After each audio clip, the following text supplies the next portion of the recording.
ابو ہریرہ نوجوان ہے، بچے ہیں، اللہ کے نبی کی خدمت میں ایسے بیٹھ گئے۔ ابو ہریرہ کو 3 سال ملے اللہ کے نبی کی صحبت میں، کتنے؟ اور بعض صحابہ ایسے ہیں جن کو 17 سال اللہ کے نبی کی صحبت میں ملے ہیں، 20 سال ملے ہیں ان صحابہ کو۔ سب سے زیادہ حدیثیں روایت کرنے والے ابو ہریرہ ہیں۔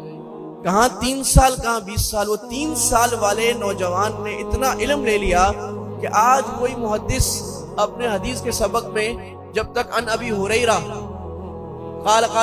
قال رسول اللہ نہیں کہتا حدیث پوری نہیں ہوتی۔ ہر دوسری تیسری حدیث ان ابی ہریرہ۔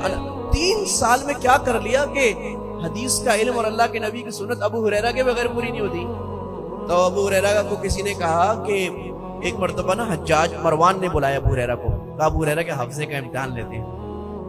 ابو ہریرہ کو کہا اچھا عزت سے، بادشاہ تھے، خلیفہ تھے، امیر المومنین ابو ہریرہ، آپ امیر ہریرہ آئیں ہمیں حدیثیں سنائیں۔ ابو ہریرہ نے 100 حدیثیں سنا دی۔ ہاں بھائی جائیں، تحفے شوفے دیے چلیں۔ اگلے سال پھر بلا لیا، کہا ابو ہریرہ وہ جو آپ نے پچھلے سال حدیثیں سنائی تھی نا وہی دوبارہ سنائیں اسی ترتیب سے۔ اب بھائی میں اگر بیان کروں اور آپ مجھے کل بول دو کل کہ یہ جو آپ نے باتیں کی تھی نا یہ ساری باتیں اسی ترتیب سے کرو، مجھے کیا یاد ہے؟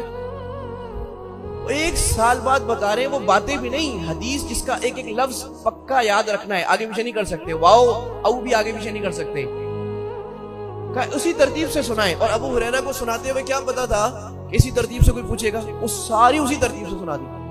تو سب نے حیران ہو پوچھا ابو ہریرہ کہ آپ کو حدیث کا اتنا بڑا علم کیسے حاصل ہو گیا جبکہ بڑے بڑے صحابہ کو نہیں ہوا؟ کہا کہ تم لوگ تو بازاروں میں بھی جاتے تھے، کام بھی کرتے تھے، ابو ہریرہ تو نبی کے دروازے پر بیٹھا رہتا تھا، 3 سال میں کہیں نہیں گیا۔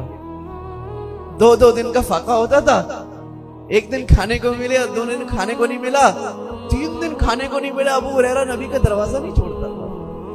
اور ابو ہریرہ بیٹھا ہوتا تھا، بھوک سے گر جاتا تھا میں اور اصحاب صفا ہوں، اور لوگ سمجھتے تھے مرگی کا دورہ پڑا ہے۔ مرگی کا دورہ جب پڑتا ہے تو پہلے زمانے میں تھا کہ اس کی گردن پہ پاؤں رکھتے تھے، تو لوگ میری گردن پہ پاؤں رکھتے تھے کہ یہ مرگی میں تڑپ رہا ہے اور اس کی گردن پہ پاؤں رکھ کے جائیں گے صحیح ہو جائے گا۔